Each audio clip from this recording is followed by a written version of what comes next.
해보고 한 번도 언제 한번 이렇게 편하게 살겠다는 생각을 해본 적이 없어요. 그러니까 늘 환경은 걱정 안 하고 살아도 될 만큼의 환경이었는데 한 번도 이제 그 환경에 맞춰서 이렇게 뭐라고 할까 좀 호의호식하며 이렇게 살 생각을 해본 적이 없어요.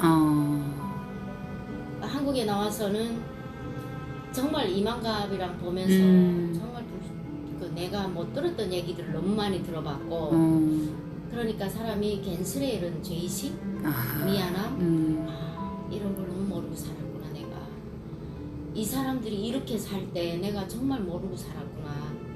그래서 예술단 만든 것도 그런 미안함 때문에 만들어서 항상 갚는다는 마음으로 생각하고 청채에서 몇 평이에요 지금? 여기 옥상까지 다 해서 옥상까지만 한 200평. 200평. 이야 대단하시다. 근데 그때는 건물만 280평이었어요. 그러니까 그곳에 내가 숙소 같은 거를 한 4칸 만들어놨어요. 그러면 또 예술단 애들이 뭐 저쪽 위쪽에서 올라온 애들도 있었고 이러다 보니까 뭐 애 하나 남겨놓고 장애 애를 남겨놓고 죽었거나 또 결혼을 잘못해서 야밤에 이제 뭐 오도맞고 쫓겨나거나 그렇지. 뭐 자관 이런 여러 가지 사연으로 갑자기 여기 나오면 갈 데가 없잖아요. 그래서 그때 숙소를 그렇게 만들어 놓고 그런 사연이 있는 애들이 있으면 해치고 올라가서 데리고 내려오고 이래갖고 숙소는 주로 그런 역할을 많이 했어요. 탈북민들 위해서 나름대로 열심히 이것저것 머리도 많이 짜지고 일도 많이 하셨구나. 그래 뭐 이래저래 열심히 벌어서 그 돈으로 그 다음 이제 그 영세민 아파트에서 살았는데 왜 그렇게 많이 싸우는지 그래서 이 사람들이 참 많이 외롭구나. 그렇지. 저 스트레스를 어딘가에는 풀어낼 곳이 있어야 되는데 이걸 나라에서 안 해주면 누군가라도 해야 되지 않나. 맞아. 그래서 공연단을 만들 생각을 했어요. 나는 내가 무용을 했다라는 거를 이렇게 어디가 얘기하지도 않았고 얘기하는 것도 싫었고 전혀 내가 일체 한마디도 안 했어요. 나는 무용을 했었다라는 이런 얘기를. 나름 아픈 사연도 있고 하니까 내가 이제 다시 무용을 하면 내가 이름을 갈리라 막 초창기에는 내가 한 8명 데리고 한 1년을 내 돈으로 월급을 주면서 공연단 연습을 했어요. 그리고 탈북민들 모일 때마다 얘기했어요. 스트레스 쌓이거나 싸우지 말고 여기로 와라. 와서 스트레스를 푸게 다 풀고 우리 북한에서 저렇게 큰 북들을 못 보지 않았나. 그렇지. 내가 북을 공연단에 넣겠다 했던 이유가 어차피 나는 이 공연단에서 돈을 벌 거라는 생각은 애당초 접었어요. 그렇지. 이미 만들어진 단체들이 너무나 많았고 그 다음 지방이고 그 다음에 맨 아픈 사연을 가지고 살던 애들이 이제 모인 공간이라 거기 뭐 무용수로서 정말 이렇게 다 표현하고 이런 애도 없었거든요. 그러면 이런 애들을 데리고 내가 어떻게 하면 서울 쪽에 애들 이런 무대에 메인 무대를 한번 세울 수 있을까. 이리 하려면 남들보다는 더 많이 노력해야지. 차별하지 않나. 그래서 저 북을 한 돈 1,000,000원어치 샀어요. 샀는데 후에 보니까 또 큰 북이 필요해. 그래서 그것도 이제 400 주고 큰 것도 3개 다시 구입을 하고 이래갖고 대북 공연이라는 거를 만들어왔어요. 나도 북한에서 무용을 했다지만 북은 접해본 적이 없잖아요. 그래서 대전에 그 시립무용단에 그 북을 잘 치는 분이 완전히 신들린 것처럼 치는 분한테서 기본을 배웠고 무용을 했으니까 그 다음에 뭐 가락이라든가 동작이라든가 이런 거를 또 이제 잘 응용하는 거는 얼마든지 할 수 있겠더라고요. 우리한테 맞게. 그래서 그러다 보니까 뭐 어울림 한마당이라든가 이런 행사에 그래도 지방에서 가장 늦게 만든 예술단이지만 오프닝 공연을 늘 할 수가 있었어요. 그래서 그렇게 하지 않으면 안 되기 때문에 그 다음에 의상 문제는 우리 지방에 있는 애들 이거 하기 때문에 일단 나이들도 있잖아요. 그리고 쭉쭉 빵빵도 아니야. 그렇다라고 하면 의상이라도 잘 입혀야 되겠다. 그렇지. 그리고 그래서 발로 뛰어다니면서는 우리 어머니가 일본에서 원래 의상 디자이너셨거든요. 그래서 아마 그런 게 좀 남아 있는가 봐 어머니한테서. 어쩐지 그런- 아기자기한 솜씨가. 네. 그래서 온단 시장을 뛰어다니며 해가지고 그 미싱하는 애를 앉혀놓고 그래서 우리 저기 그래서 미싱도 있는 거예요. 그래 앉혀놓고 연습실 바닥에 천을 펴놓고 이렇게 배워서 이렇게 해봐라 저렇게 해봐라 하니까 원단값 들고 걔 한 대는 어차피 월급이 나가니까 그래서 싸게 그래도 조금은 그래도 그 촌스럽지 않은 의상을 입힐 수가 있었어요. 네, 의상들이 너무 예쁘더라. 나 처음 보는 의상들이 엄청 많아. 근데 처음 나도 만들다 보니까 북한에는 나는 춤만 잘 추면 되잖아요. 그렇지. 다 이게 의상사가 따로 있고 공예사가 따로 그렇지. 있고 이래서 다 해주기 때문에 우리는 그거 다 해주는 거 그냥 입혀주고 어쩌고 하면 나가 춤만 잘 추면 됐었는데 한국에는 다 내가 해야 되잖아. 그렇지. 그러다 보니까 시행착오도 많이 했어요. 아 이렇게 하니까 이거 잘못 그러니까 잘못하게 되면 그것도 다 경험이 되잖아. 이렇게 하면 안 되는구나 하는 거를 그렇게 하면서 참 이제 한 15명을 데리고 이제 그 지방에서는 나름 그래도 열심히 영남권 내에서 그래도 첫 탈북 여성단체로 네, 거듭나면서 또 보훈단체들에는 한 달에 한 번씩 봉사 무조건 공연 다니면서 뭐 이러면서 참 많은 분들이 사랑도 받았고 그래 하다 보니까 뭐 나 자신보다 우리 단원들을 위해서 많은 분들의 이제 손길들이 이어졌는데 나는 어떻게 보면 그분들이 그런 마음들을 또 갚아야 되는 그렇지. 이런 게 있잖아요. 갚는다는 게 별거 있어요.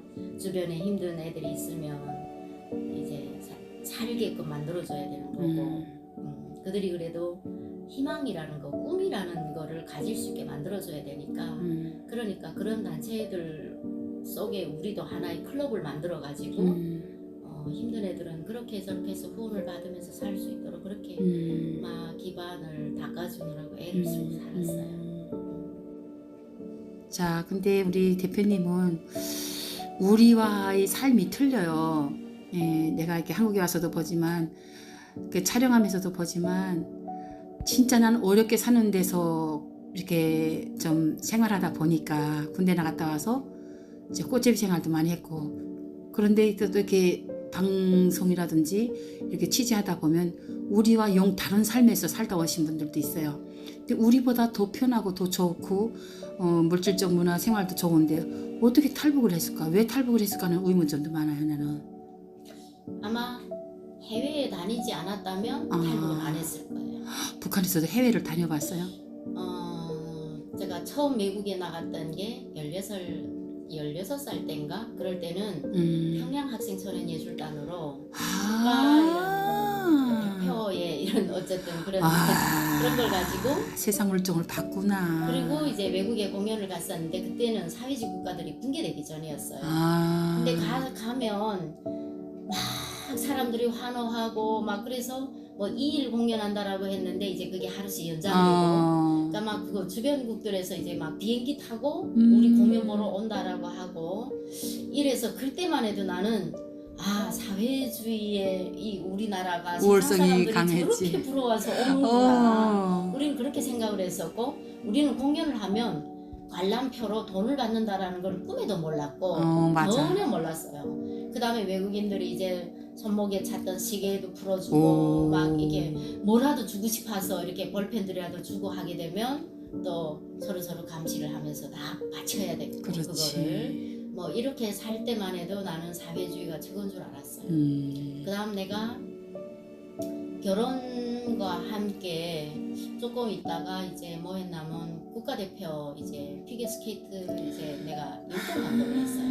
한 몇 년을 했는데 그러니까 이제 아이스하키 뭐 연습하는 게 하고 이제 피겨스케이트가 이제 그 둘레를 이렇게 하는데 그 자리가 선수단별로 이제 그 체육관 가지고 자꾸 싸움을 하니까 시간을 배당을 해놨거든. 밤 몇 시부터 몇 시까지는 어느 체육단 이렇게. 그러니까 신랑하고 계속 이제 신랑이 이거 신혼이나 같은데 자꾸 밤에 애들 데리고 나가서 이제 훈련을 시켜야 되고 이러니까 그러니까 안 좋아하죠. 근데 그렇게 하는데 이제 춤추면서 다쳤던 허리들이랑 이런 것들이 조금 문제가 되고 하니까 애들한테 연습시킬 때 이렇게 하고 하면 딱 내가 허리 쓰는 것만큼밖에 안 쓰는 거야. 아 이러다가 애들을 망치겠구나. 야 나는 허리가 아파서 여기까지 하는데 너희들은 이렇게 하면 안 돼. 이렇게 말해도 애들한테는 그게 그다음 또 가정적으로도 밤에 어떨 때는 막 이게 그게 스케이트장 가서 연습을 해야 되고 하니까 이게 가정적으로도 안 되겠고 해서 이때 그만뒀는데 그때 뭐 잠깐 중국이나 뭐 이렇게 해서 가보게 되면 그때도 그냥 선수들 외부를 절대 볼 수 없게 해라. 그 방에 있는 TV를 보이지 말아라. 이래도 왜 그래야 되는지 우문도 한번 그 뭐야 말도 못하고 한 번 품어본 그러지. 적도 없이 우리는 뭐 감독들이 그냥 하라면 하란 대로 할 수밖에 없었지. 그때만 해도 얼마나 어처구니 없었나. 애들이 이제 중국 같은 데 가서 뭘 조금 남기게 되면 야 너희들 불쌍한 남조선 어린이들을 생각하면 그렇지. 보고, 응? 맨날 이렇게 살았고 한국은 그냥 북한보다 더 못 사는 나라 그렇지. 이렇게 그냥 알고 살았는데 결혼해서 살면서도 집안이 뭐 이제 김일성이 전화 뭐 김정일 전화 뭐 밤에 이제 새벽 2시 3시 못 겪고 본 사람들은 몰라요. 그 시간이라도 전화 오면 온 식구 자다 다 비상소식 딱 일어나서 정중히 서서 정중히 서서 전화를 받아야 되고 그런 그렇지. 집에 이제 살다 보니까 한국 노래 뭐 한국 거 뭐 이렇게 하는 거는 꿈도 못 꿨고 그렇게 했는데 아무래도 예능 부분이다 보니까 내 주변에 영화대학원 애들이 많았고 그 다음에 이제 옥과로 중앙당 옥과로 뽑혀온 애들이 많았고 내 동창들도 있었고 그 안에 뭐 만수무강조로 들어간 애들도 있었고 만수무강조란 것도 있어요. 만수무강조라는 게 뭐 하는 애들이냐면 처음 들어. 그 안에도 또 이제 부류가 나뉜 걸로 알고 있는데 나는 우리 친구는 뭐 했는가 하면 마사지를 했어요. 김일성이 마사지를. 그거나 김일성이가 외국 갈 때도 걔네들은 데리고 다니니까 그러니까 그 안에 있던 애들은 나오게 되면 중앙당 부장들보다 권한이 더 세요. 비밀을 다 갖고 있잖아. 그렇지. 그래 밖에 나오면 안 되니까. 그래. 그러니까 그런 애들. 그다음 이제 그 영화대학 다니는 애들은 주로 지방에서 올라와서 평양 시내 자리 잡기 힘드니까 그때가 80년대인데도 어떤 나면 무역부, 외교부, 외화벌이 하는 사람들을 다 애인으로 걸쳐가지고 있었거든. 없는 사람 애들이 겨우 없었으니까 애들이 그래갖고 있으면 걔네들이 이제 그 외국 갔다 온 무역부 사람들, 외교부 사람들을 한 데서 몰래 CD 같은 거 뭐 이런 것들 이제 이러면서 우리 집은 완전 그야말로 소구역이지. 왜 그러냐면 거기 옥과 한국 사람들은 기품조라고 알고 있는데 거기 들어갔다가 한 개 조가 들어갈 때 한 조가 이번에 뭐 30명이 들어갔다. 그러면 각 이제 자기가 하는 역할들이 다 다르잖아요. 거기 들어갔다가 한 명이 잘못하면 그 조 전체를 다 내보내고. 그렇게 됐구나. 그래 나오게 되면 그 다음에 이제 또 그 중에 이제 또 좀 얼굴이 못하고 좀 이런 애들은 어디 가면 그 간부들이 들어가는 병원으로 들어가는 거예요. 그러니까 걔네들은 이제 뭐 2개월에서 6개월까지 교육을 받아. 간호사 교육을. 이래서 간부들이 그 전용 병원으로 걔네들이 간호사로 들어가는 거지. 그러니까 일반에 제대로 교육받은 간호사들하고 얘네는 차원이 다른 애들이에요. 그렇지. 그러니까 얘가 들어가 있을 때는 그 방에 의사도 못 들어간다. 규정이 이렇게 돼 있어요.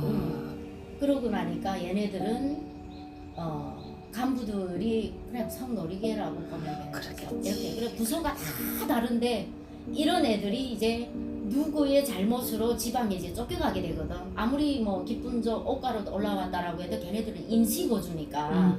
그러니까 이제 그 지방으로 가야 되는데 평양에서 돈 맛을 톡톡히 본 애들이 지방으로 안 가려고 들거든. 그렇지. 그러니까 어떻게든 평양에 떨어지려고 사람 뭐 간부들 만나 교섭하고 이리 하려니까 어떤 아지트가 필요한데 그게 우리 집이었다는 얘기지. 그러니까 숙박검열 계속 오고 이런 집이면 못 와 있잖아요. 그렇지. 그러니까 나는 걔네들이 앉아서 얘기하면 무슨 꿈나라 얘기를 하나 이렇게 생각을 했어요. 근데 북한에 그 당시 전화가 없다 보니까 오늘은 이 남자 찾아오고 내일은 저 남자 찾아오고 막 이러는데 뭐 한 번씩 휘두르고 나갔다 들어오면 손에 몇백 달러도 어떤 날은 1,000달러도 집 들고 들어오고 막 애들이 그러니까 야 나는 한창 애들보다 미개하게 살고 있구나 이런 생각 그리 하다 보니까 뭐 어떻게 나도 걔네들 아는 우리 집에 찾아오다 보니까 뭐 이래저래서 중앙급에 뭐 북한 TV에서랑 자주 나오는 이런 간부들을 많이 알게 되잖아요 많이